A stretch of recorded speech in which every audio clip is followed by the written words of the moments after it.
Welcome to the Worldwide Teach-In on Climate and Justice. You are joining tens of thousands of students at hundreds of schools across the planet in learning and thinking about the work each of you can do, now and in your future, to repair the climate and lead a just transition to a clean energy future. Your Worldwide Teach-In will mobilize the power of educators and students and empower a generation of fighting to stabilize the climate and advance climate justice. We all need to get comfortable talking about climate all the time. The Teach-In helps us do that. The Worldwide Teach-In is a call to organize events on campus or community on or around March 29, 2023. The key to a successful teach-in is relying on homegrown talent, not outside experts. We all need to step up. The biggest threat to your future is thinking that somehow someone else is going to stop global warming. This is the great work of our generation. We hope this teach-in will help you find your own pathway to repairing the climate.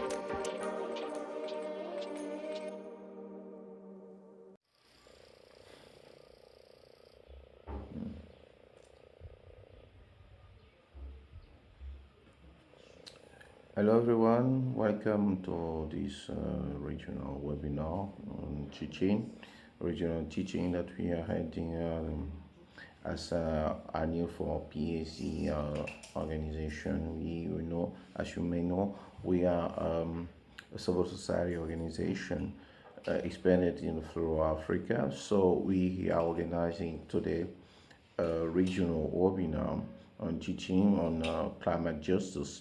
It's the second time that we are in this webinar. So I want you to introduce the speakers that are going to entertain us during this webinar. We first have Mr. Jules Brunet from France and Daniel Kemen from South America, and Non-Domiso Dumakude from South Africa, Thomas Smith from United States of America, and Kevin Jabo, Temitope Rebecca from Nigeria, and Aruna Randiniya, Ambassador Asia for ANYEL for PSE. So it will be a pleasant moment that we're going to spend here together, and I expect all the attenders that will be fulfilled by this enriched webinars.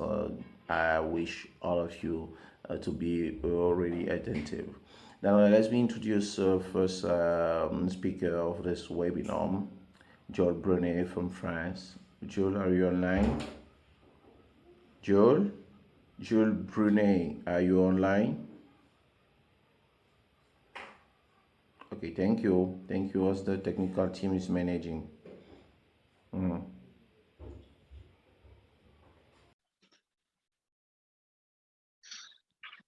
Hello, so my name is Jules Brunet. I'm an independent speaker on the issues of energy and the climate. And today I'll be looking precisely at renewable energies in Africa. So to look at some orders of magnitude, opportunities and limits, renewable energies in Africa. So when looking at renewable energies, we need to define them. So renewable energies are energies that are renewed at least as fast as the speed at which they are consumed. So this includes all what derives from photosynthesis, so biomass, from the action of the sun, so solar irradiation, and natural cycles, so the wind cycle, water cycle, marine currents. It can also include tidal waves and geothermal energy, for instance. So we are looking at energy that are renewed on a short time horizon, so from our civilization's point of view. Otherwise, all energies are renewable. So what it does not include is nuclear energy, because although it's a low carbon energy, its combustible is not renewable on short time horizon, and hydrogen, which is not an energy source, and for instance, natural underground gas for the same reasons. So there are wide differences, although, between the renewables on energy potentials, on their exploitation complexity, and their collection systems. So when looking at Africa, what is exactly at stake when looking at energy? So first is to face the depletion of fossil resources and to transition towards a cleaner energy mix. Second is to ensure a sustainable energy and electricity supply in the face of increasing climate risks. And third, it's to build an efficient renewable energy production system that can meet the demand for 1.4 billion population and growing. Estimations projecting that the population of Africa will reach 2.5 billion people before 2050. So it's a huge challenge. So what are the renewables share in the total energy supply? So this is a graph that's taken from the International Energy Agency. And so what it shows is that actually renewables are only a very small share of the total energy supply. So here you have biofuels and wastes, hydroelectricity, and here are other renewables.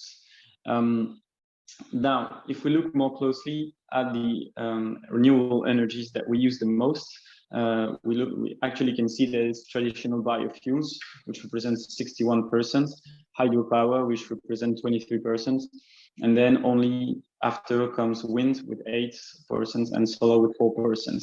So this is due to the fact that traditional biofuels and hydropower are actually controllable sources of energy, whereas the other are intermittent sources of energy. So they're much more complex to use on a global system.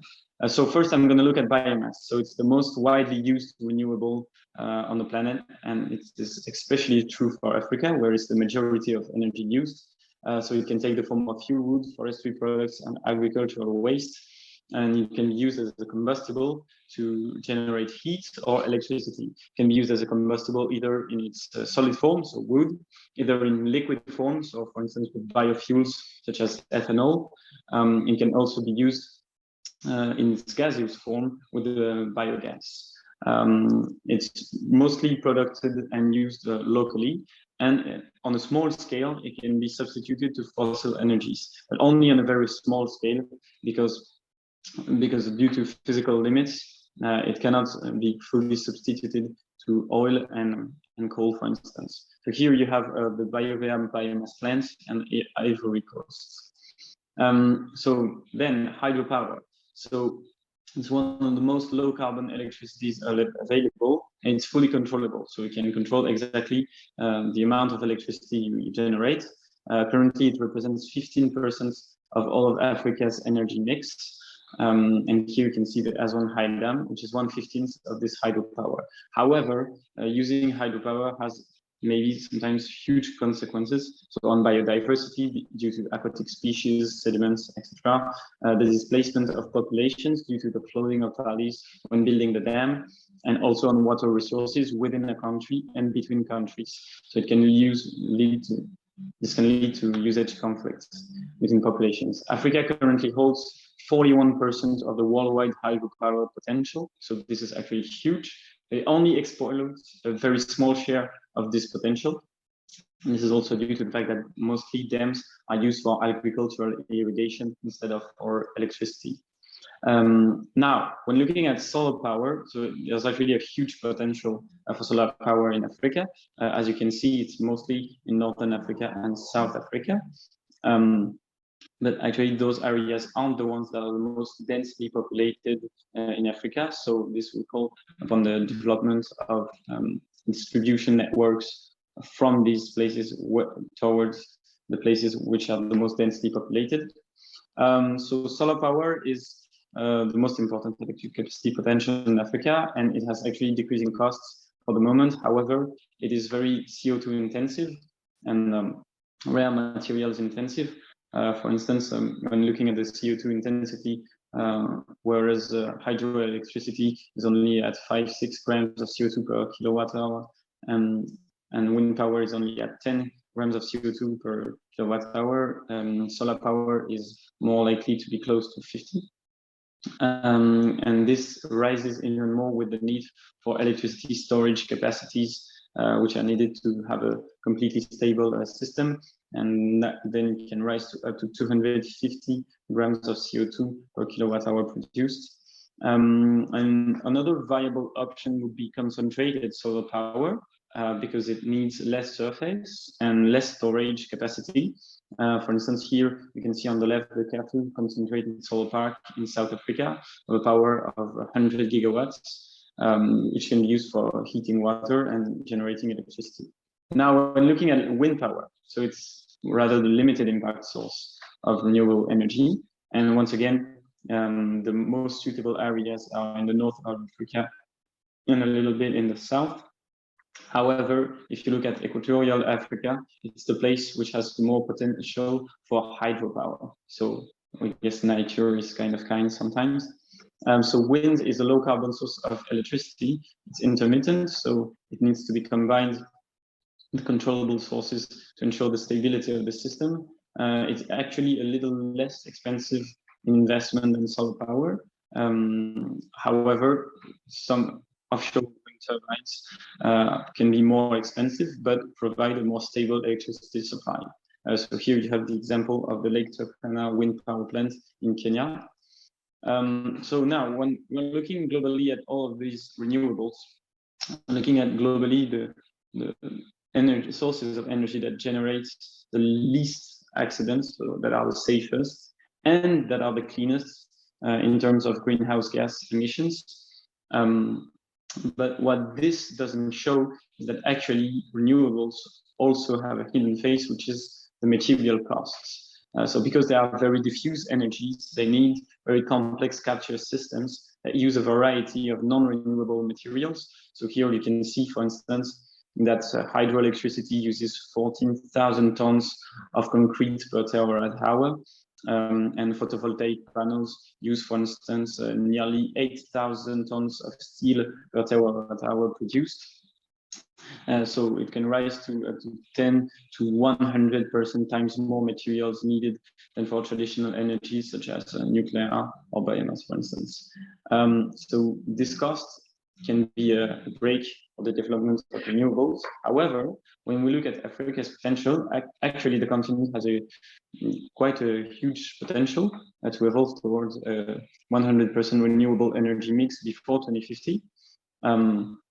For instance, if you can see here on this map that the share of electricity produced with renewables is actually sometimes very high in some countries in Sub-Saharan and South Africa.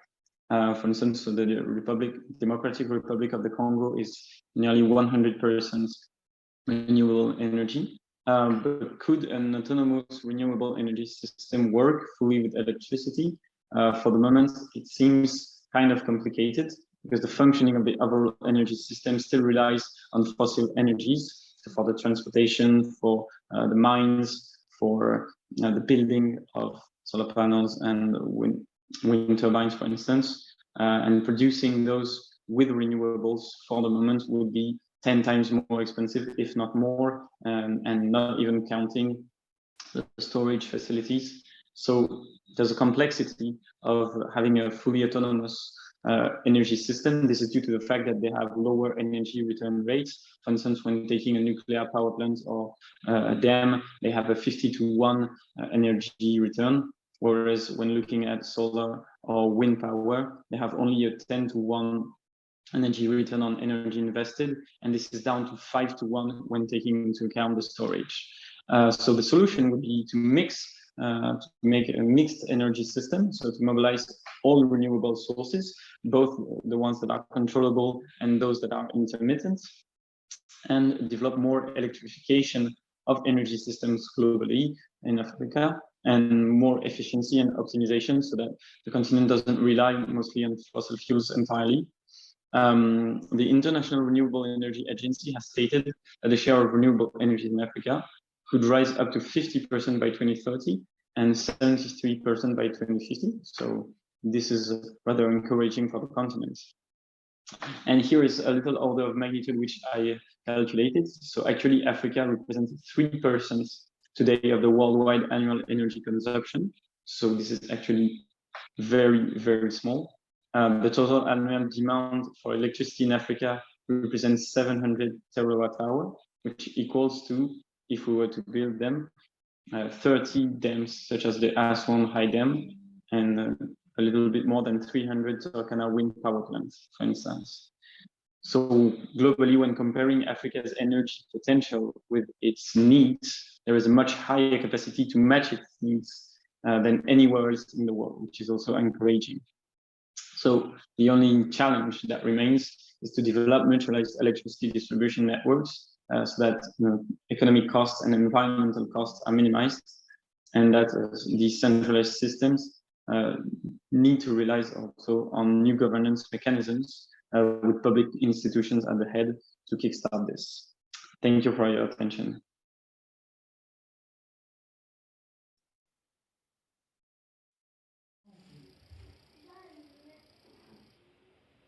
Yeah, we know there's so many questions that you may ask on the chat box. So as we are under this webinar, so we have many questions that should be asked. No problem. Anyway, this attendant will respond to you as yeah, some of them are not online, but left to us the tools that we can release on the webinar. Then Daniel came in from United States of America. He's also yeah, he's also here. Good morning, Daniel. Welcome.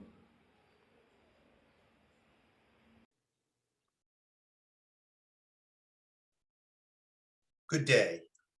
It's an absolute pleasure to talk with you today, and I look forward to hearing how the Youth Summit went. I'm going to talk today about the opportunities to operationalize climate justice to support global sustainability, local community empowerment, and in particular, making justice, racial, socioeconomic, and gender justice core to our climate agenda and our climate missions. And as I think you'll see in the comments I'm going to offer today, I actually think that adding justice as a co-equal part of the climate story makes solving this earth-shattering problem easier. You can see my affiliations both at the University of California, Berkeley, where I'm a faculty member, and in particular at Power Africa and USAID, where I'm the senior advisor on energy innovation. I've served previously in the US government, both in the Department of Energy and as science envoy for the State Department. So it's really a pleasure to talk with you today about what I see as finally an agenda that brings justice to the forefront of dealing with the greatest problems facing the planet. As we think about the opportunities that face us today, let me just start with an orienting graph to really highlight the degree to which only 2 years ago, we were in the blue zone, meaning the mixture of policies or the lack of policies were putting us on a path to warm the planet by 3 degrees Celsius or more. With the recent announcements over the last year by President Biden and the new administration that I'm very pleased and honored to be part of, the announcements that have come out of Japan, South Korea, South Africa, Nigeria, a number of countries that have established decarbonized net zero goals by mid-century, we now have a path to get to what is now called the optimistic scenario, warming the planet only by about 2 degrees Celsius. 2 degrees Celsius sounds not so bad, but we also know that that could mean more than 15 degrees Celsius at the poles, still an earth-shattering equation. To get to the optimistic scenario, that which I and many colleagues worked on in our time in the Intergovernmental Panel on Climate Change, the IPCC, means we need to get in the green zone, where we don't warm the planet by more than 1.5 degrees. That goal is still possible, but it requires action today. And as you'll see in these comments, it requires action today based on not only climate science, technology, policy, economic innovation, but placing justice, social justice at the core of this agenda. And I say that for a number of reasons. Not only do we know that we live in a massively unequal world, but we've seen at some critical opportunities that making justice co-equal has truly changed these stories in some interesting ways. Some of these are settled law, and some of these are still things we're working on. In California, where I'm based as a professor, 35% of our cap and trade revenues from our carbon pricing regime have to go to serve underserved communities, fence-line communities, those with unacceptable air and water quality. And out of our annual carbon cap and trade revenues of around 11 billion a year, that's at least 3.5 billion, and that's a floor, not a ceiling. As a candidate, now President Biden did that better. He took the California 35 and launched something called Justice 40, committing to spend 40% of federal infrastructure money on low-income, underserved communities. I urge you to take a look at the Justice 40 pathway, and I urge you to also look at the ways that countries that have made commitments have upped that story or have adapted to local conditions. And the COP26 meeting in Glasgow, both Nigeria and South Africa committed to their own decarbonization pathways that also put justice as the center of the equation. And the picture at the bottom is myself, the Director of Power Africa, Mark Karato, the Ministers of Power and of Environment from Nigeria, and the United Nations Special Representative Damilola Ogunbiyi, the spokesperson, the point of action for Sustainable Development Goal number 7, universal energy access, and her team. That's really the story we're fighting for, and we've seen concrete actions. Just a few months after being elected president and then inaugurated, President Biden held the 2021 Climate Leaders Summit, which focused on climate justice. Here we can see at the top, not only President Biden, along with the domestic climate czar, Gina McCarthy, and my former boss at State Department, our international climate czar, or SPEC, John Kerry, talking to global leaders, including the new Secretary of Energy, my colleague from Berkeley, Jennifer Granholm, and people like Erica Mackey, who runs a group called GRID, which is a social justice, clean energy deployment group that works with people who drop out of school, that come out of the prison system, to build skills in the new clean energy economy. When we look at the global map, the race to net zero, I mentioned that there's a range of goals. The red goals are countries that have mid-century 2050 goals. We saw at COP26, South Africa and Nigeria announcing major goals on the continent, and that is to get to carbon neutrality by mid-century 2050 for South Africa, 2060 for Nigeria, but to center in that story climate and social justice. In fact, the reasons for this, of course, are obvious to this group, but it's critical to recognize that there's data to back up the need for justice. One of the most striking versions, in fact, I wish this was perhaps the most commonly shown plot. It's not, but it should be, to highlight just how scary a world we live in. And that is, the richest 1% of the world contribute about 15% of global emissions over the period of time from 1990 to 2015. And the richest 10% of the world are over half of global emissions, with the poorest 50% of the world only 7%. So we have a world turned on its head, where access to education, to energy, to water services, to medical services are simply lacking for those who had the misfortune to be born poor, to be born brown, to be born women in much of the world. We have to flip this agenda. Flipping this agenda is one that will make solving the climate problem easier, not harder. We do have some important efforts moving forward. In California, we've developed something called Cal EnviroScreen. It's a series of metrics, geo-referenced around the state, so we can track air quality, water quality, pollution issues.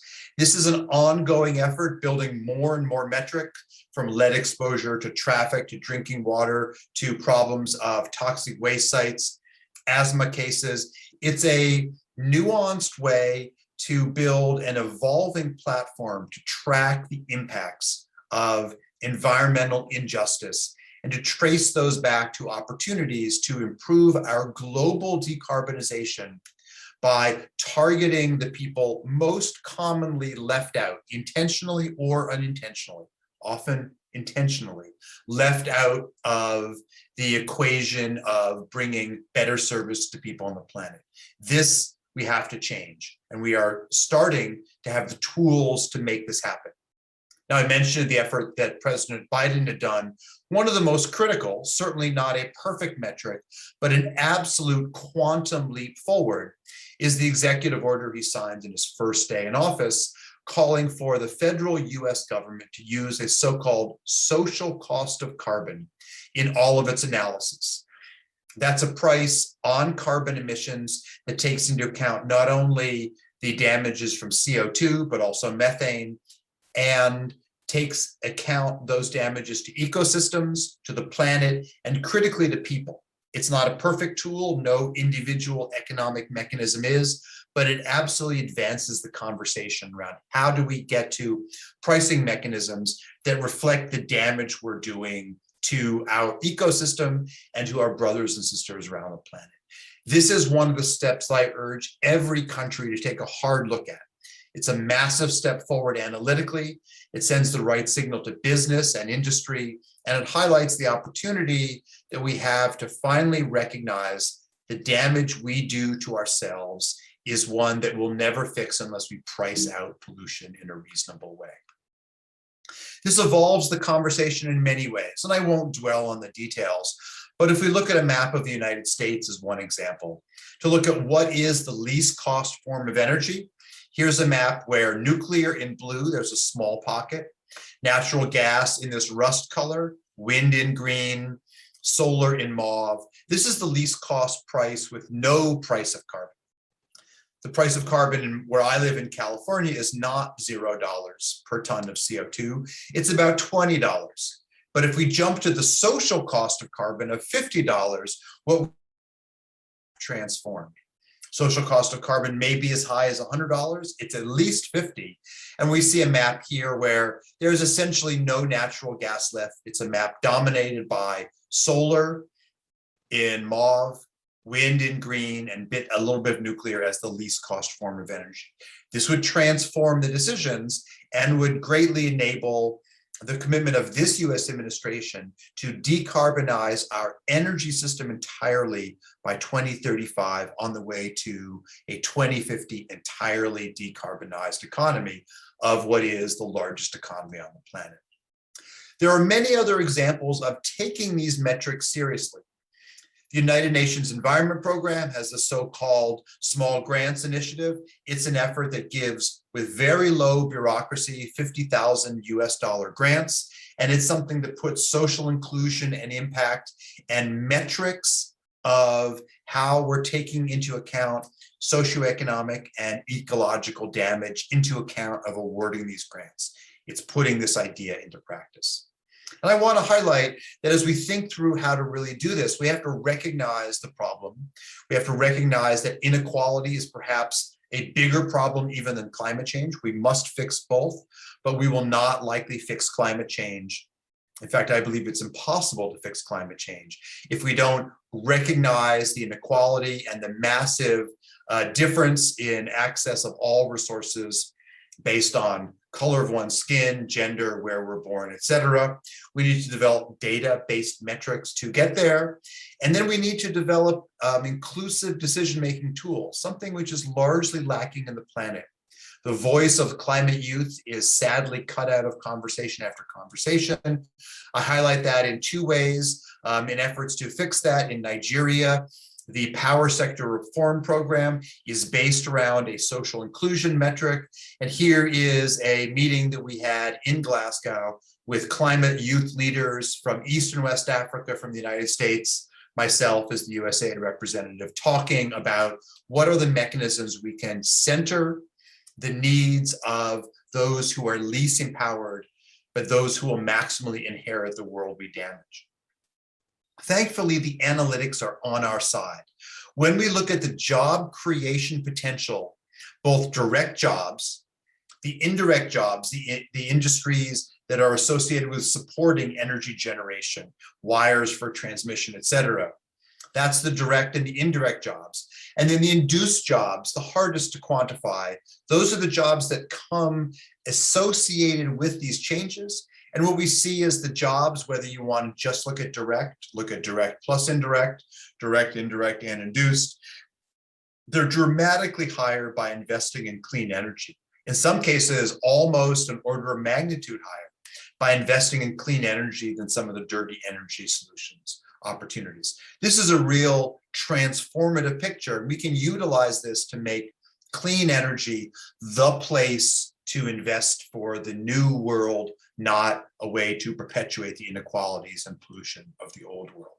In fact, detailed case studies, power plant by power plant, keep demonstrating the story. We know that right now coal is about 44% of global greenhouse gas emissions. And we also know that we have to phase out coal, and we must ultimately also phase out natural gas. Well, when we start to look at the benefits here, here is one example. This is a 1 gigawatt coal plant in Teruel, Spain.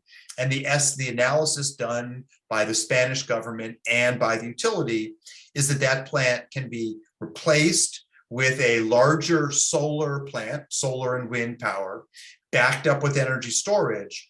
And interestingly, there are more jobs in the new plant than the old plant.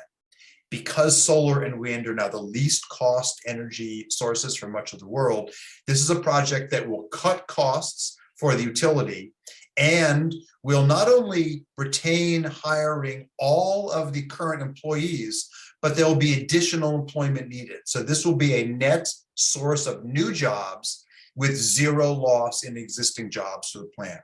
It's that transition story that's a just transition for the economies around the planet, where unemployment is such a critical issue in places like Nigeria and South Africa, where employment rates can be up to 40%. We must find a way to utilize clean energy to bridge the carbon gap and also the employment gap.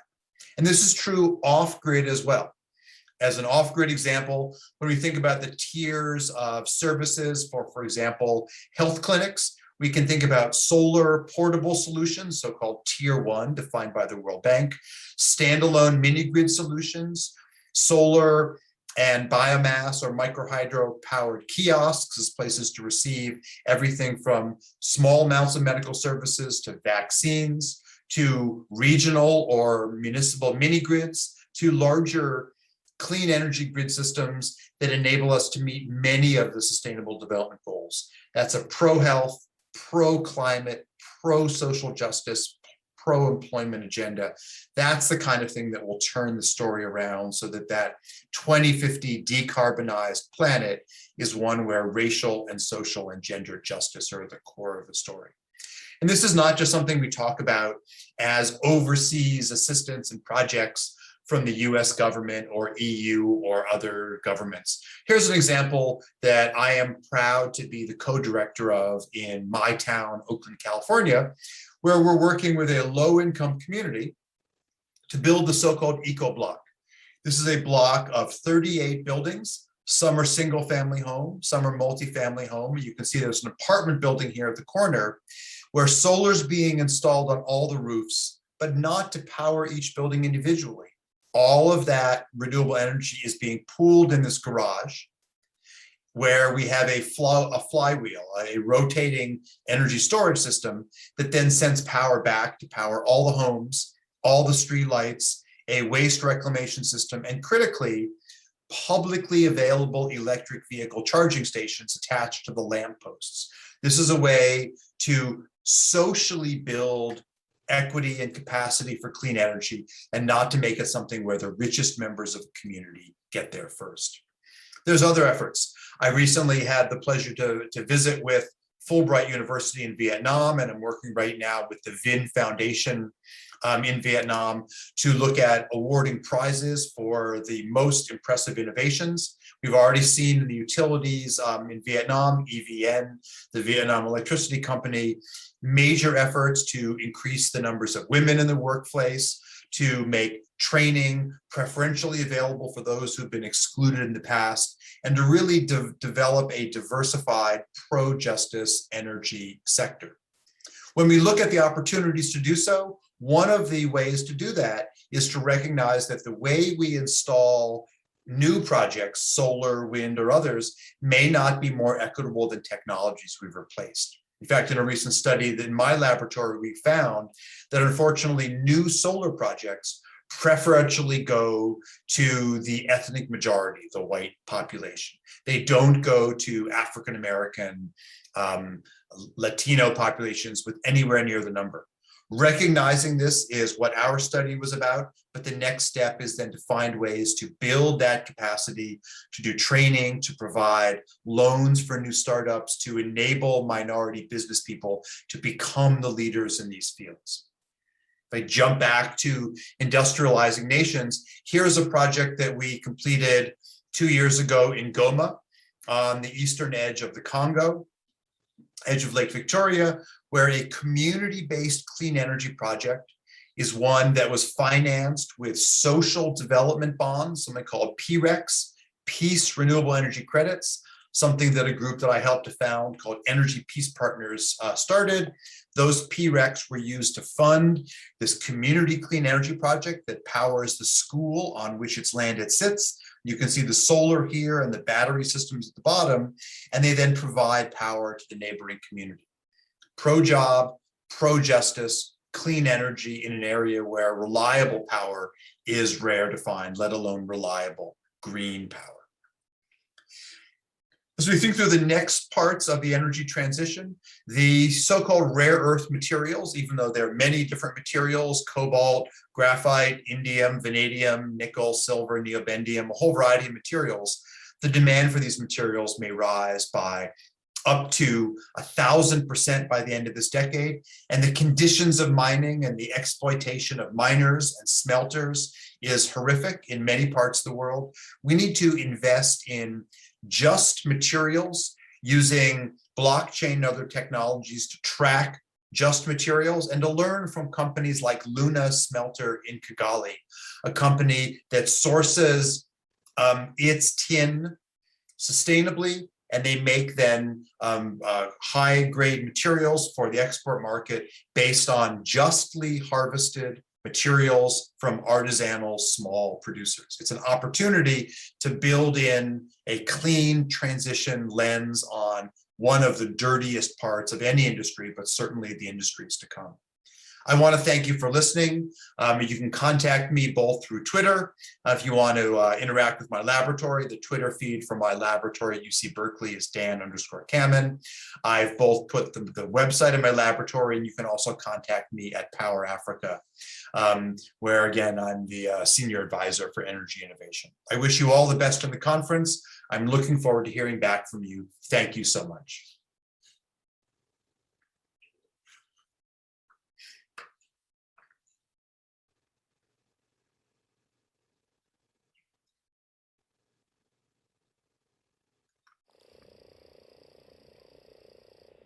Now we welcome Nondomiso Dumakude from South Africa. Yeah, she is also one of the members of our coalition for the New Deal for Peace and Union for PSD. Then Nondomiso Dumakude, thank you very much for coming here with the presentation. You have the floor. Is Nondomiso here? Okay, thank you. Good afternoon, ladies and gentlemen. My name is Nondomiso Dumakude from South Africa, from an organization called Sinakimvelo Youth NPO. Today, my presentation would be based on the activities we've done so far in 2026 in relation to climate justice. First of all, I'd like to give you a background to who Sinakimvelo Youth NPO is. We are an youth NPO based in Pietermaritzburg, focusing on clearing invasive species along rivers and wetlands in 3 communities in KwaZulu-Natal called KwaQanda, Gijima, and KwaMafunza communities. We are educating the youth for education for sustainable development. We do quite a number of activities engaging with the youth and ensuring that they understand what education for sustainable development is and its importance in our communities. We also do health monitoring of wetlands and streams using a tool called the MiniSES and other methods like the wet health. We also work with women and youth in developing organic household gardens. Another thing that we do is do community awareness on environmental management topics. It depends for that season or time that whatever we're facing, then we deal with that issue right there and then. Because in our team, we've got a number of expertise of environmental managers, and then we also encourage recycling in communities. Um, just to give a brief background, we are working in South Africa, and South Africa has got quite a number of challenges, which highlights the issue of climate justice. If you think about it, so like first of all, South Africa is one of the most unequal societies in the world, whereby probably 1% of the population has got more income, more funds than the 99% of the rest of the population. Our economic growth is stagnant. Some quarters we get negative economic growth. Yeah, and then we've got a huge amount of people on social grants. I understand we are the best in Africa in providing social grants, but then again, when you almost at 50% of the population being dependent on social grants, then it creates a huge problem. More than 50% of our youth is unemployed. And with the current government, we have issues of social protests due to service delivery issues. Each and every year, there's over 100 service delivery protests. For example, in 2018, there were 237 protests from different communities blocking the roads and doing all sort of things because they are not satisfied with the services that they're receiving. And then more than half of our population is living in poverty. From the studies in 2015, it has shown that over 55% of our population is living in poverty. And then high unemployment rate is still huge, especially amongst the youth, but even with the old people because they're supporting huge families. So unemployment rate is really is a big issue. So with what we do as a Snag and Velo, we work based on these issues, thinking of the scenarios and the situation that our communities in South Africa are facing. And then why do we do what we do as the Snag and Velo Youth Co-op or Youth NPO? Is we are working with an understanding of the Sustainable Development Goals. We understand that our country didn't, with the previous goals that were set, the Millennium Development Goals, didn't achieve much. But then with the new Sustainable Development goals, we are hoping that maybe somewhere we will reach somewhere. So our focus with the Sustainable Development Goals is on education as well as water provision. So I was part of a mentorship program that focused on a sustainable development goals. So we understood what sustainable development goals, and we saw that we could really achieve a lot if we were to take that approach to our different communities. And then another thing we're working on with the Sustainable Development Goals is ensuring that we limit the plastic waste that gets to our water sources, because our focus is basically providing clean water for our communities and ensuring that the streams and rivers that are around us are taken care of. They are clean in most cases. We are focusing on plastic waste or removing plastic waste because with our society, we've seen that we have a lot of throwaway culture. A lot of people would purchase and then don't think as to what will end up being the packaging material. So we try and encourage from the grassroots to say, please do not buy plastics if you're not sure what you're going to do with it at the end of the day. And then we also saw the issue of this plastic now ending up in the marine river or marine environment, ending up in the ocean, because being in a coastal town, wherever we are, we might be very far away from the coast, but eventually our waste do end up in the ocean. And another thing is we would really like to encourage or enforce that our communities and also a culture of recycling with the organization. We always encourage people to think thoroughly about the waste that they're producing and how it could be reused, especially since we work in rural communities where we do not get waste collection. So the issue of waste is totally dependent on the communities to deal with. And then we are also focusing on focusing on functioning waste management services for our communities. Like I said, in our communities, we do not get service delivery or waste collection measures, but we are, as an organization, trying to encourage our municipalities to at least install one skip bin for every 100 meters in our rural communities, just to assist the communities with the waste that they cannot really take care of. Because nowadays we are encouraging people not to burn their waste, but then if it's not being burnt, then what do you really do about the waste that you really cannot do or reuse or reduce?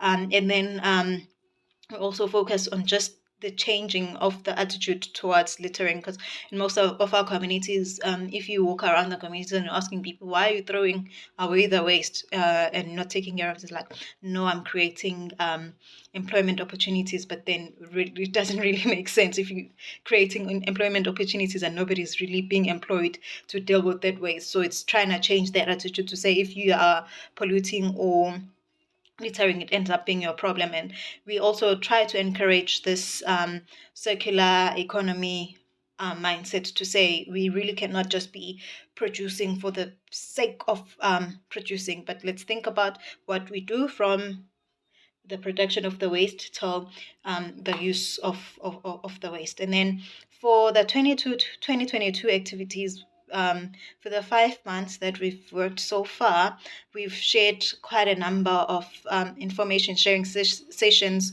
on indigenous knowledge systems, like encouraging the children and the youth to say the natural resources that we have are quite useful, and in the long term, we are very much dependent on them.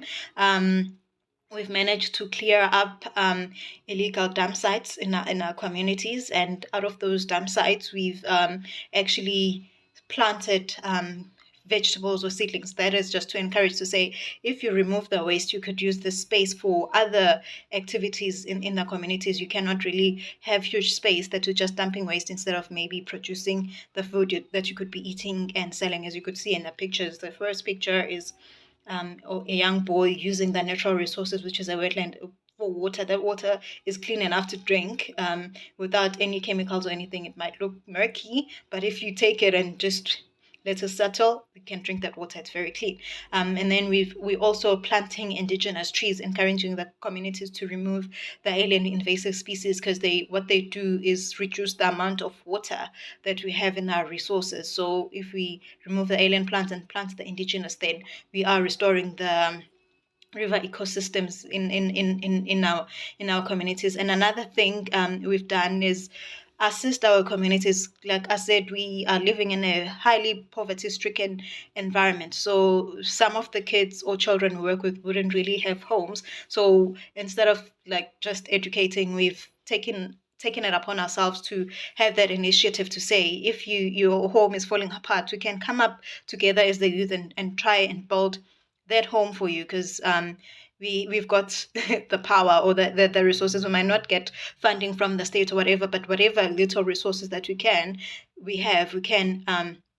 do something about it. And then also, we've planted quite a number of indigenous trees, going around different schools, talking with the kids, and like I said before, and ensuring that we are cleaning our wetlands and our streams. We have done that. And then recently in KZN, we had an issue of flooding where for 1 week the rain rained nonstop, and a lot of places got flooded. So as a youth group, prior to the flooding, fortunately, it was just a coincidence that we were able to go to the different communities and just educating them on ensuring that they putting their waste in the bins and stuff, and just to reduce the amount of waste that gets into the ocean or the rivers. So after the flooding, it was quite sad to see the amount of waste that eventually did end up in the ocean. But we did try to engage with a lot of community groups in cleaning up. after the floods, and we're hoping that as time goes by, we continue doing that. So yeah, thank you. That is all I had for today. And if you'd like to have any questions or comments, my contact details on the last slide. Thank you very much. As we are moving smoothly, you are already on the middle of this webinar, so we have at least 2 or 3 last presentation. So we'll go in quickly because some of this presentation from the speakers are tools that they left to us they already is. But I want to ensure you that all explanations are inside, are relevant to enable your understanding of the issue concerning the climate justice. Then it's an occasion for me to say so thank our partners, main partners, BAD College, who's enabling us to have this kind of activity today. It is really cool for us to have this kind of pattern. Then I want to introduce here the next speaker. Thank you, and you have the floor.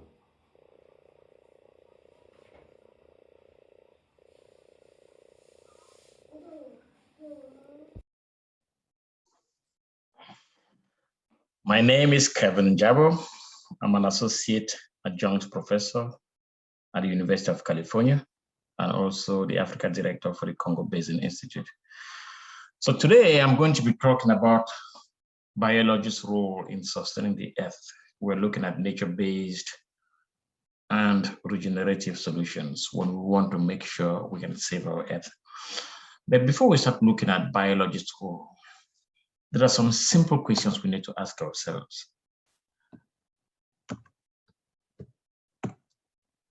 What is climate change? How is it important to us? We know we've heard a lot about climate change, and now we know that that is the defining issue of our time because we are at that moment. We are at the defining moment. So if you look at from the things that happen around us, shifting weather patterns that will threaten our food, to the rising sea levels that will increase the risk of catastrophic floods, we see the impacts of climate change and are global in scope, and they are unprecedented in scale. So a recent report in Nature this year shows that over the next 50 years, climate change could drive more than 15,000 new cases of mammals transmitting viruses to other mammals. So which means we're looking at a boost of viral outbreaks because of climate change. But how do we respond to climate-induced natural disasters?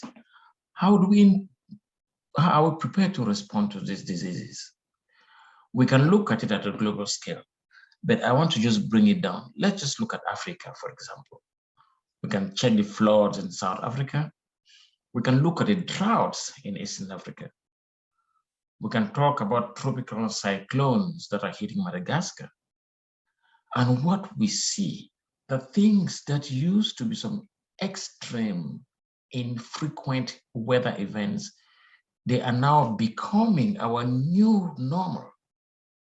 But we know that with the right foresight, if we invest enough of our time and preparedness, we can together greatly reduce the impact of these events and try to respond appropriately. But before we respond, we need to understand what is going on. What are those factors that are responsible for this increasing zoonosis emergence? When we talk about zoonosis, we're looking at diseases that are being transmitted from animals to humans. And we see that the things that we do every day, deforestation or other land use changes, we look at illegal poaching or regulation of our wildlife trade, to intensified agriculture, all that in climate change. We said all those different activities are those simple factors that are increasing the diseases that are being transmitted from animals to humans. And one of the ways looking at how to solve that is coming out with this One Health approach, which means we need to recognize that the health of us, all humans on the planet, is closely connected to the health of animals and our shared environment, which means that every time we reduce or we increase that proximity or the close contact with animals and our natural environment, we provide that opportunity for diseases to pass from one animal to humans. And so it comes with lots of different implications as we move forward. We can break it down into 3 different simple ways to address them. And I'm going to look at these 3 different goals, and if we can achieve them, then we can be really sure we are using biology to address the issues that affect our planet today.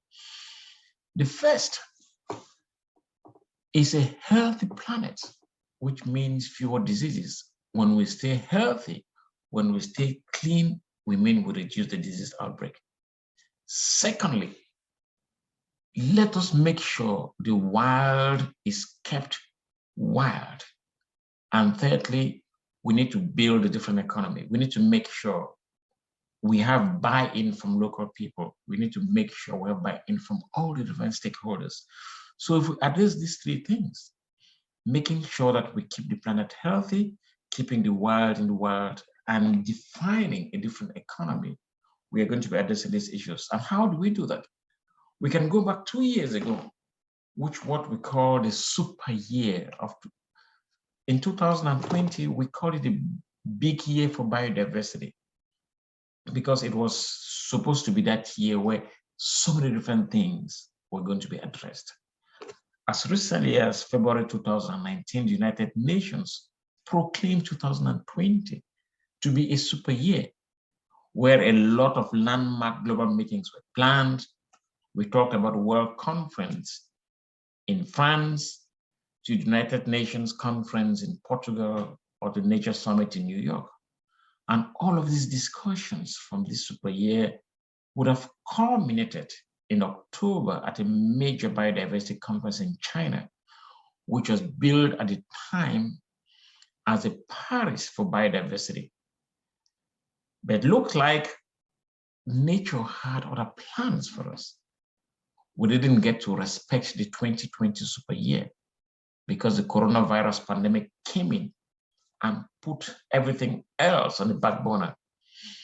So talking about biology, talking about biodiversity, when we talk about biodiversity, we talk about the variety and variability of living organisms and all the ecological complexes in which they occur.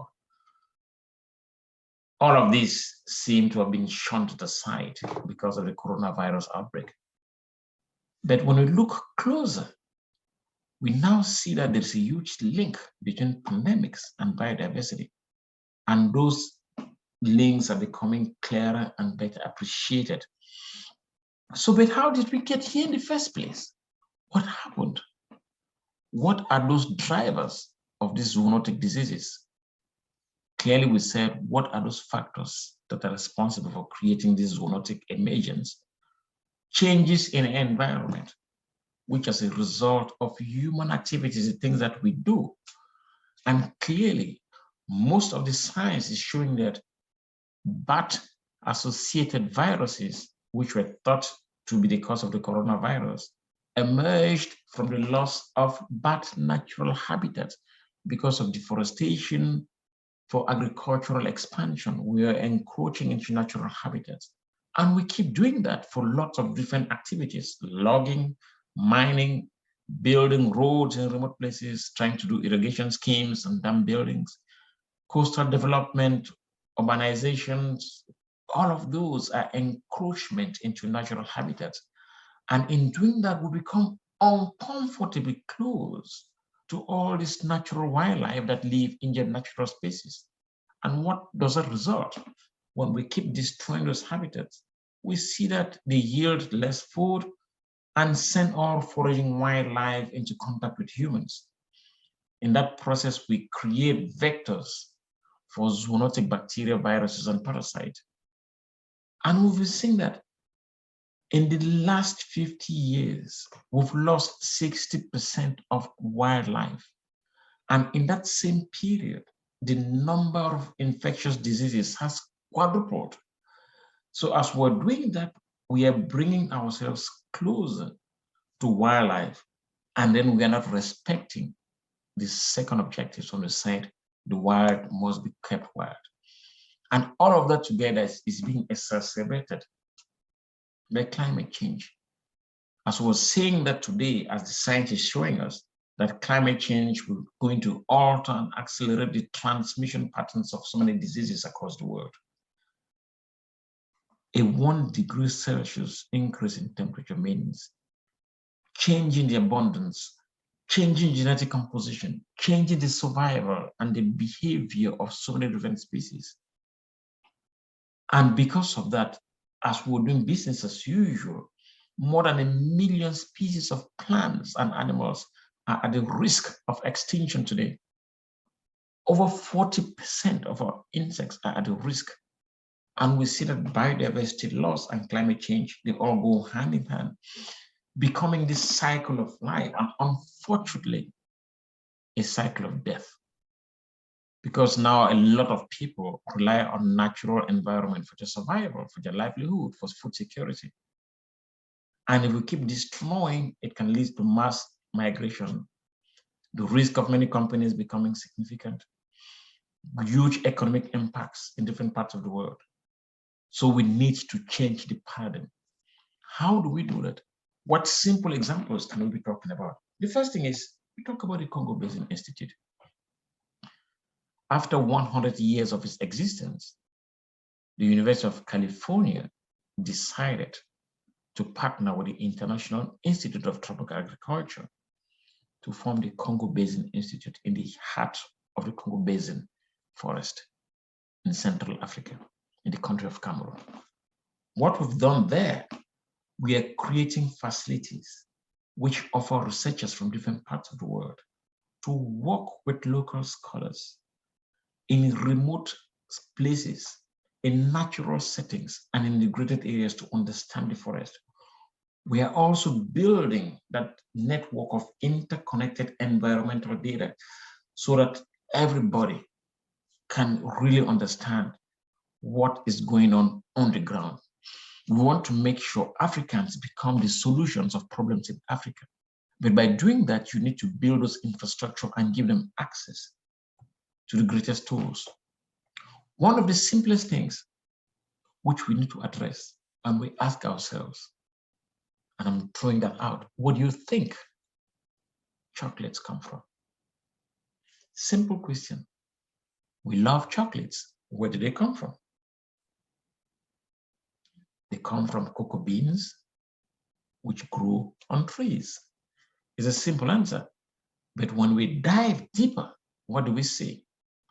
We see that countries in West and Central Africa collectively supply over 75% of the world's cocoa crop. So countries like Cote d'Ivoire alone provides about 2 million tons of cocoa.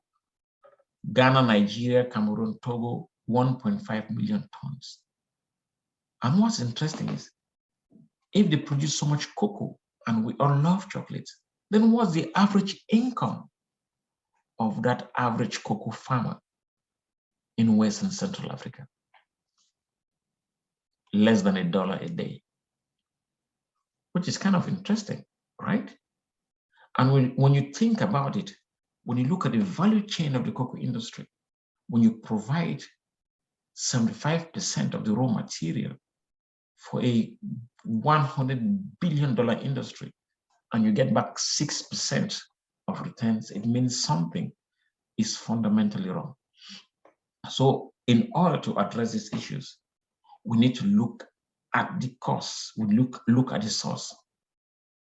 So as part of the Congo Basin Institute, we came together to work with different partners to say, how can we make trade a sustainable force or a positive force in the world? How can we make it sustainable?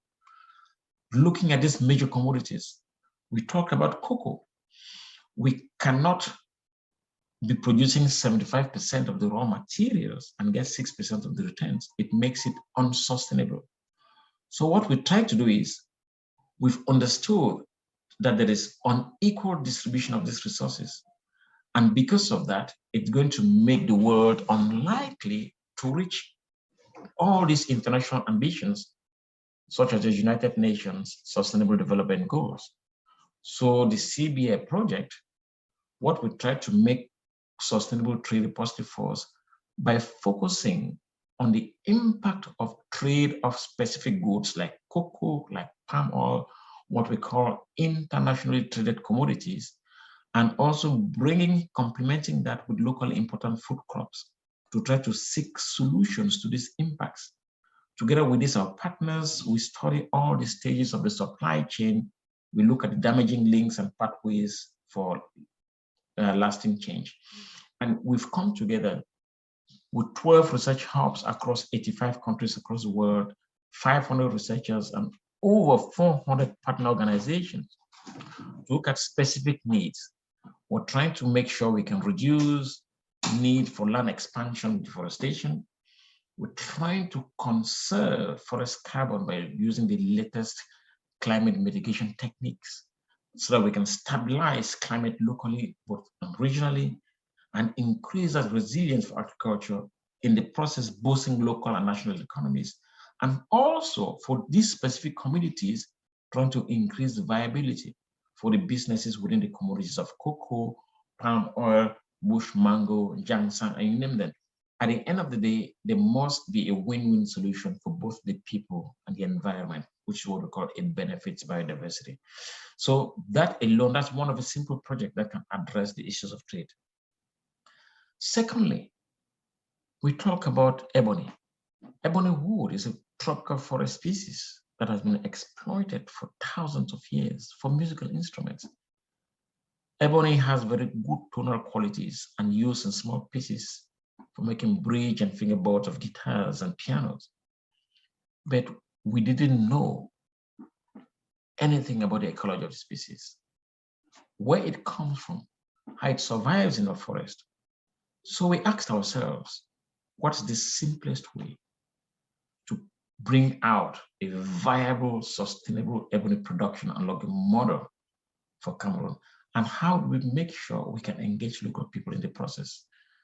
We try to address it using 4 clear factors, looking at the environmental issues so that we understand the ecology of the species, bring in the science to see where they grow, how we can propagate them, looking at the economics where local people can get engaged and see it becomes a win-win for them, and make sure we talk about the policy and legal implications so we can be addressing issues of land tenure, so we can make sure the local people feel ownership to the process and make sure there is documentation to back those actions such that future generations can benefit from these activities.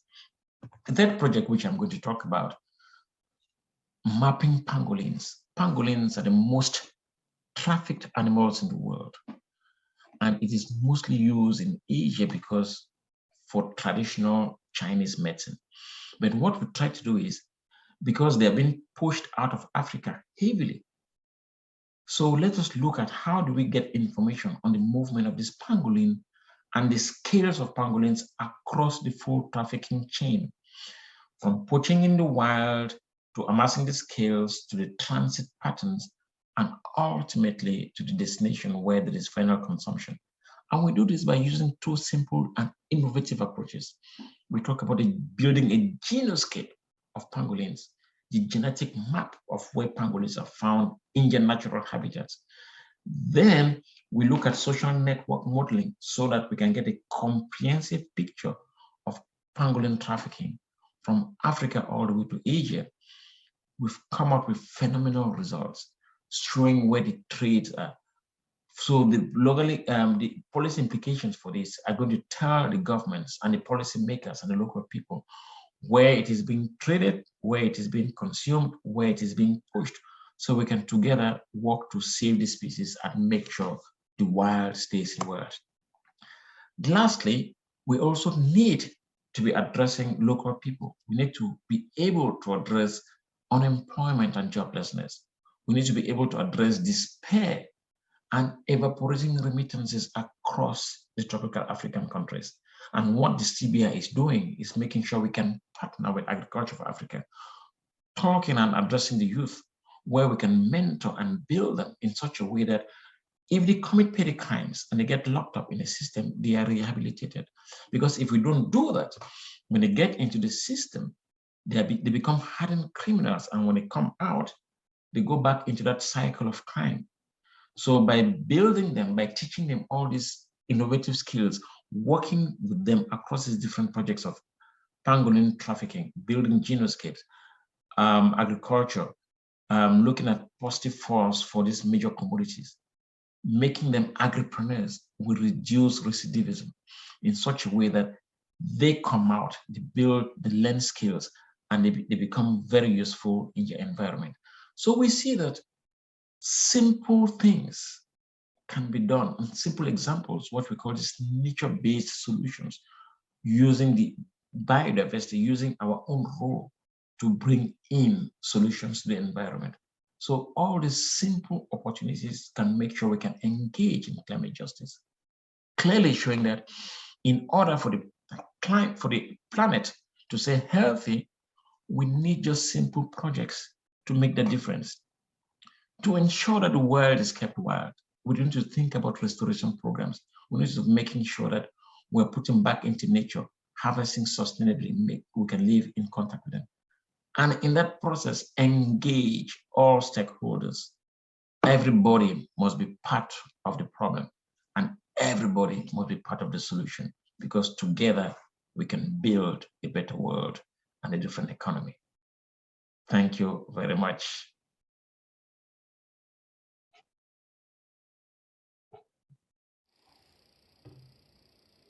As I said this before, you all called to participate to this moment. You all called also to be involved in this for this course. Climate justice is something that affects all of us. Then now we have to save our planet, and we have to gain man of us that will enable us to act this way. So now let me introduce the next speaker, Temitope from Nigeria. Hi everyone, my name is Temitope Rebecca in Nigeria, and I'm a student at the moment doing my master's degree in conservation biology at the University of Cape Town, South Africa. And prior to that, I had my undergraduate degree in forestry from the Federal University of Technology, Akure, Nigeria. And during my undergraduate degree, I happened to be part of a huge platform, which is the International Forestry Student Association. And this platform actually exposed me to global issues and to be part of a huge network addressing climate issues and other environmental issues in our society and community. And for me, during my undergraduate degree, I happened to be 2-term vice president of the ISA FUTA.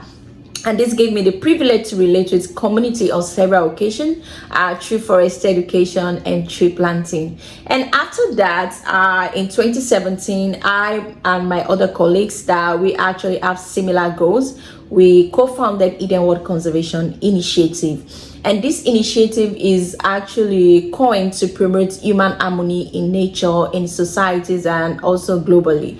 And in doing this, we focus our mission on reducing carbon emission in the atmosphere through landscape restoration, advocacy, education, awareness, and capacity building, and also to promote climate smart agriculture among farmers and fair policies between farmers and the government. And this is what I have been part of over time. And this actually gave me the knowledge of the problems in Nigeria. Nigeria as a country is affected by the issues of climate change, and this actually affects a lot of communities, especially communities that are in the rural region. And recently we've been having a lot of climate issues such as flooding even in the urban cities, and understanding how we can actually be part of this process to mitigate this issue and to regulate the carbon emission in the atmosphere has always been one of my major concentration. And in doing this, my power effort has been through providing nature-based solution through the NGO which I co-founded in 2017. In 2017, I and my other colleague with similar goals, we actually co-founded Eden World Initiative, and our vision is actually to salvage the nature to meet human needs and aspiration while fulfilling the necessary ecosystem functions and to ensure sustainable environment. And we have a global perspective of what we do at Eden World Initiative, which is focused on the CBD, UNFCCC, and UNCCD goals globally, and we align this with the Sustainable Development Goals. And in doing this, all of these, our goals totally is just to achieve human harmony with nature by 2050, which is a CBD objective. And we work around the complexity of human and nature. We deal with the environment. We work around ecosystem connectivity, species functionality, food, livelihood, good well-being. For the environment, we venture into having a good environment through plastic recycling, though we do not directly recycle this plastic, but we gather plastic to support projects in line of nature-based solution. For example, in 2018, we partnered with Bamboo Network to build a schools for a rural community, and this is a project whereby there was the use of plastic to actually as alternative building materials, and this was actually used for a school in local community in Ibadan. We partnered with Bamboo Network to support them with the use of plastic, whereby we gather plastic bottles from house to house and street to street, and we're able to donate to them. Another thing we venture into is promoting ecosystem connectivity. One of the ways in which biodiversity is being lost globally is through agriculture. In Nigeria, most especially, most of the forest area has been encroached, and this is to expand agriculture. Farmers want to increase their income, and also there is a need to feed the increasing population sustainably. So therefore, most of the forest area is prone to deforestation at the expense of food production. Also, illegal logging is also one of the huge process. Some millers want to get profits, they want to harvest timbers, and most of them venture into illegal logging to have a means and source of income from themselves. And in this, most of the ecosystem has have a breakdown. There is no connectivity between one ecosystem or the other again.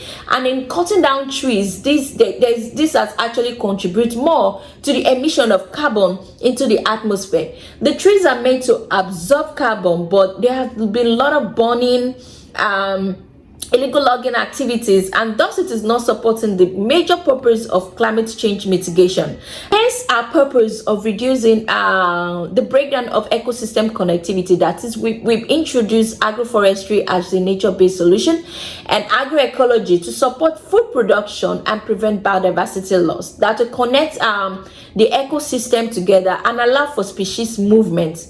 And another thing here, species functionality, this which is what I've mentioned. If we have a good ecosystem that connects, maybe we talk about the marine ecosystem, the terrestrial ecosystem, and there is a connectivity whereby these species can actually find their way from one landscape to another. It will actually reduce their prone to threats, human wildlife conflicts, or their dangers to death, causing species extinction. And another thing is we promote sustainable food production by working with farmers. We believe in farmers, and also we believe in the policies around farmers. And so we always advocate for a good policy. Farmers has lost their trust in the government, and there is no project that comes to the government, to the farmers from government, they lose their trust. And for us working around the area of sustainable food production, we always want to gain the farmers' trust to be able to implement our project. And in doing this, we want to know what matters to them. We want to know what they want, and for us to have a good policy that supports food production system and does not affects them in a way that it affects their mental well-being, or because most of these policies are just being produced by people at the top and they do not understand the implication on people at the ground level. So having to bring a good framework between governments, ministries and farmers for a good sustainable food production system and like biodiversity conservation is what I've also ventured in over time. And another thing is good well-being. Even not just rural community actually need trees, which is the cheapest nature-based solution, which I have been doing. We also do urban tree planting, which is to reduce the microclimate of the cities. And tree has the ability to provide shade and also reduce the microclimate of cities. And if there is a single tree in a city and then the weather is very hot, the significant use of that trees would always be realized, and that is why a lot of people stand under the trees. And so for us, reducing the microclimate of cities also matters to us at Eden World Initiative, and which is what we have also been doing over time. So how do we do all of this? We do all of this through education and knowledge sharing, awareness and advocacy, capacity building, and green restoration. We work with school children to build their capacity and to engage them, build their knowledge to be change makers and climate ambassadors. We work with rural community. We work on the streets to create awareness and advocacy. We work with sawmill industries. We work with farmers to create awareness. And we also do what we call green talk, and our green talk is to bring experts globally, both at the national level, international level, to share their knowledge and experience on how we can advocate for climate communities, especially communities that are majorly affected by climate change, and how we can actually take solutions down to them and for them to be part of this solution, and having a good policies that does not really affect them but promote mental well-being. So this has been our engagement as Eden World Initiative. And also for me, through my enterprise as a founder of Eco Green Enterprise, I also sell fertilizers and other green products that take solutions to farmers. So this is how I have been part of building resilience to climate change, building resilience of farmers over time for sustainable food production, building resilience of rural communities and even urban communities to avert the effects of flooding and to regulate the microclimate of cities, and also to connect one landscape to the other, and building the capacity of young minds who are going to be change makers in the future.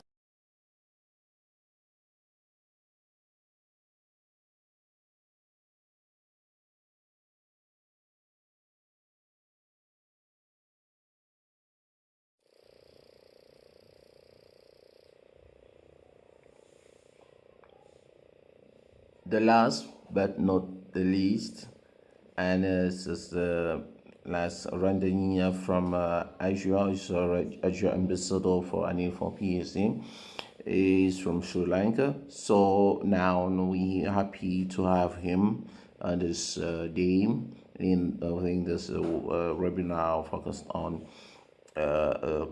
climate justice. And I want also, before ending this, to let you know that a magazine will be released in a few days, upcoming days, to enable you understanding what activities have been done here. And this magazine is specifically focused on this main activity that we're doing here. Yes, it will be part of the activities that we have to put in place to enable people understanding properly what it means the climate justice.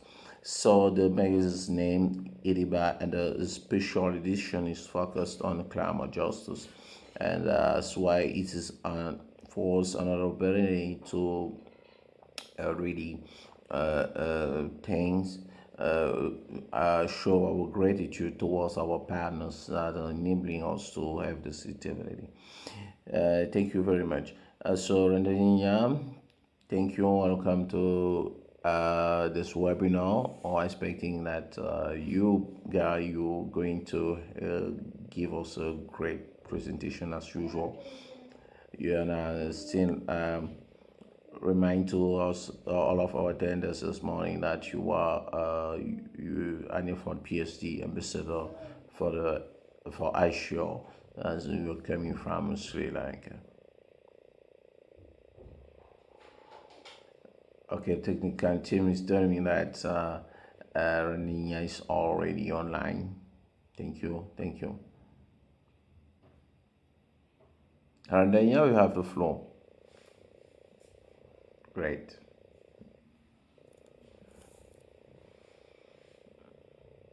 You ready? Thank you.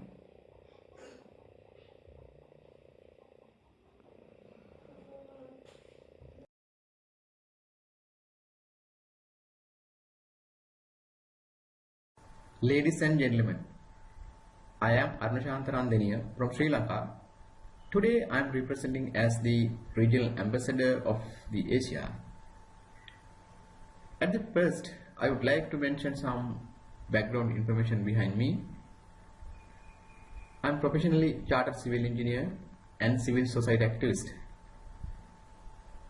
Today, I am going to share some experience in Sri Lanka related to climate change. Especially, most of the rivers are polluting because of the salinity inclusion.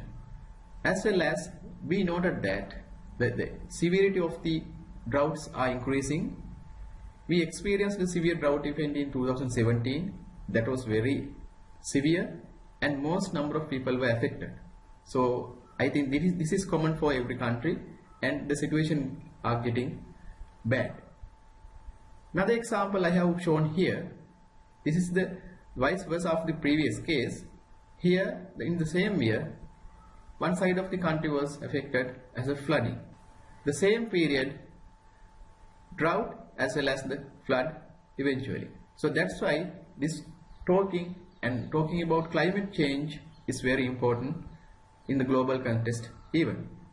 Here, I would like to talk much about this kind of information, because all over the world people are suffering.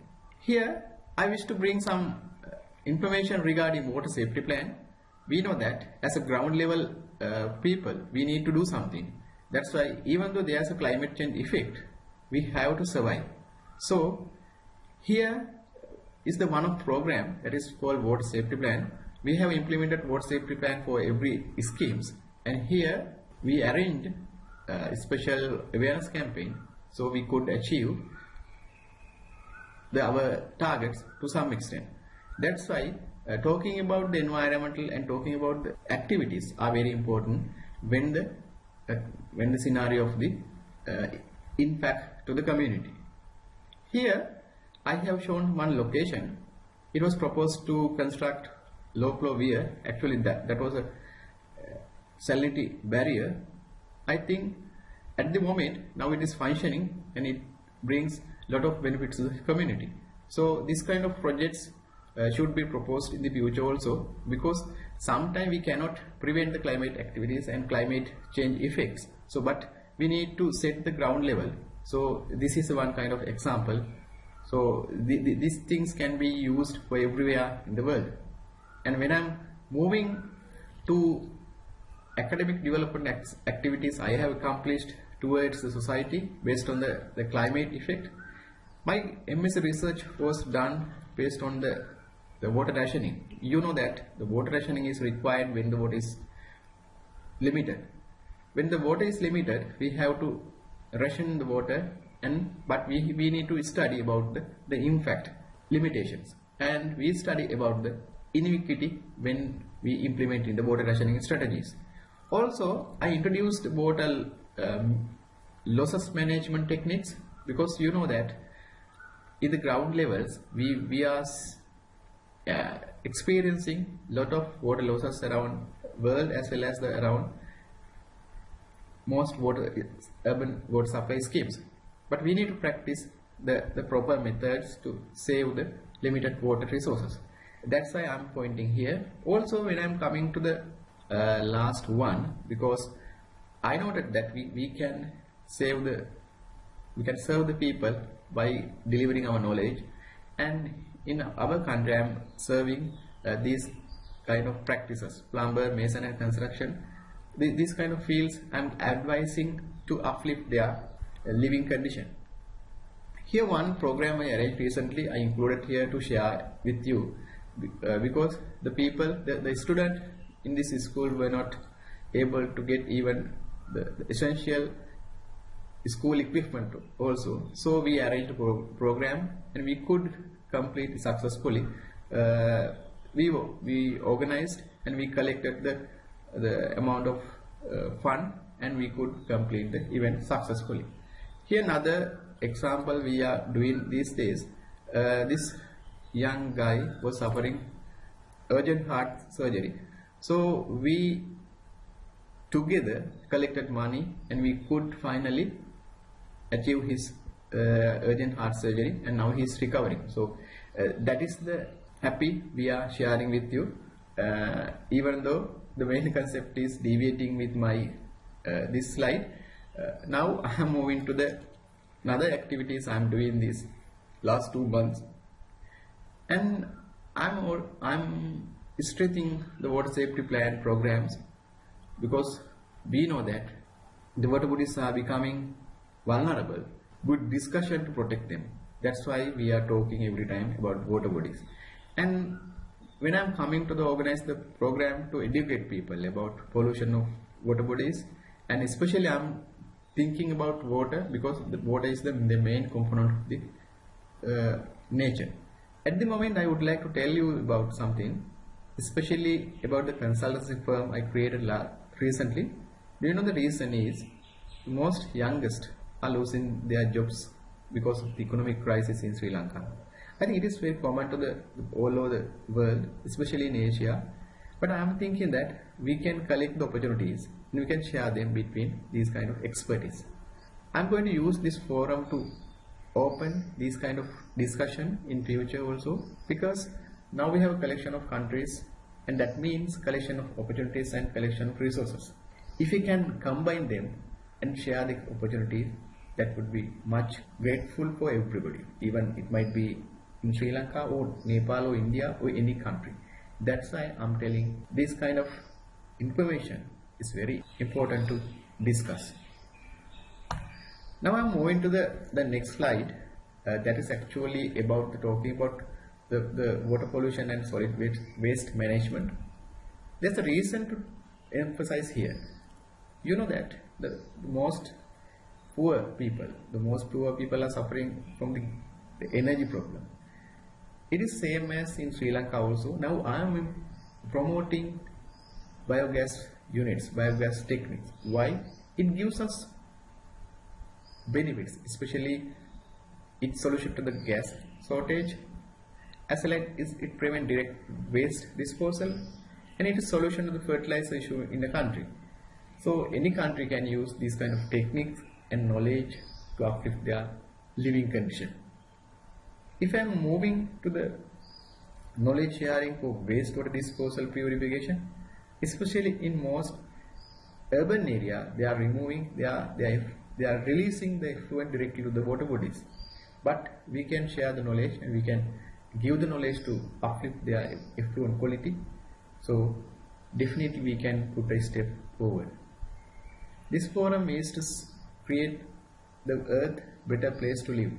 So I am thinking that the knowledge is the main component of making better place for everybody. So if we share the knowledge, if we implement, definitely we can achieve the target. Thank you.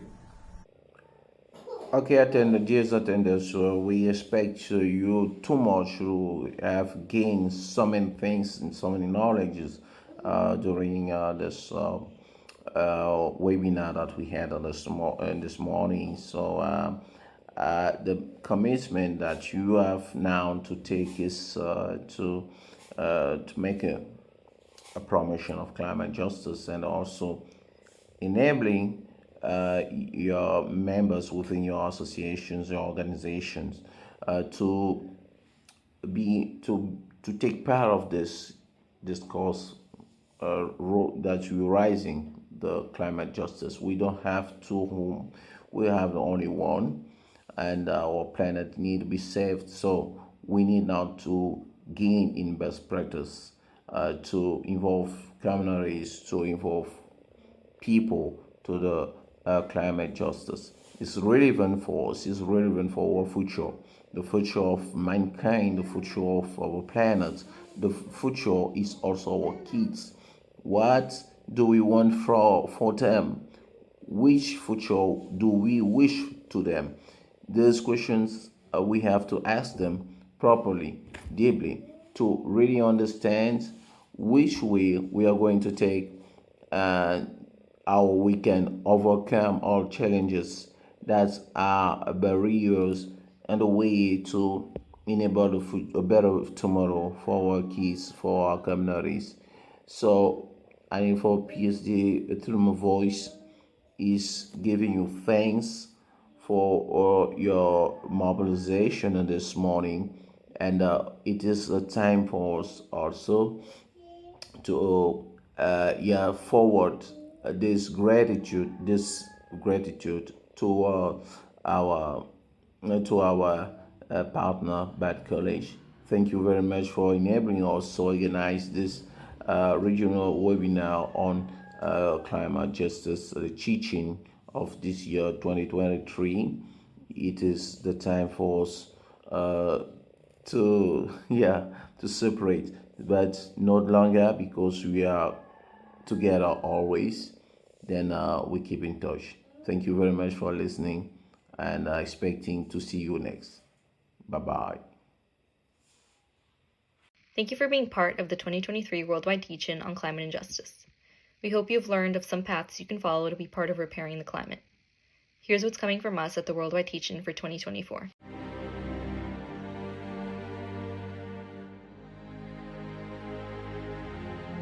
It can take air out of my little brother's lungs. What if it submerges my Bangladeshi land of love, magic, stories, and songs? I'm afraid my hands can do nothing to stop the downpour. I'm afraid it will leave us alone in a world of concrete and plastic.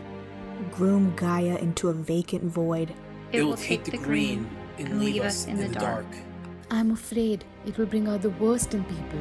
Uprooting our families and communities. Leaving our children to an irreversible nightmare. Taking the beauty of each season from us. Causing untold suffering that could have been prevented. I am afraid.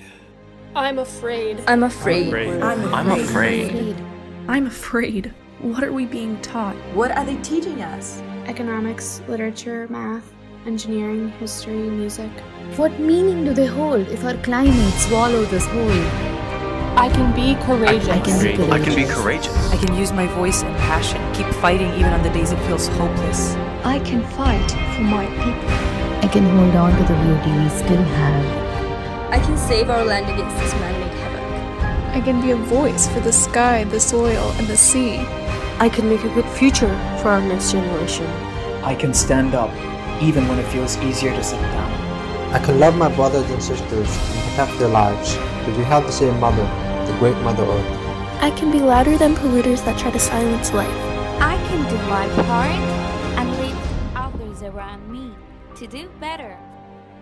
I can ask my teacher to make climate a class. I can ask my teacher to make climate a class. Make climate a class. Make climate a class.